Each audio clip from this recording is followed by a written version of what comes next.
tubig. Ang ganda, ang lawak. Iyak ka na. Iyak ka na. Iyak ka. Thank you, Pico Sands Hotel, sa pa-message sa TV. Then the following day, nagkape kami ni Abet pagkagising.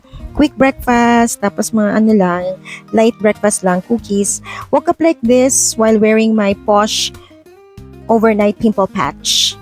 Kwentuhan kami ni Abet ng mga bagay-bagay sa buhay, mga experience namin, mga dreams namin sa buhay. Tapos pagkagising ng mga bata, nag-quick breakfast lang din sila, nagbihis, para mag-get ready na papunta sa beach, para maligo, mag-picture-picture, mag-enjoy. Napakalinis talaga dun sa area. Ang ganda ng beach, ang ganda ng tubig, ang linis.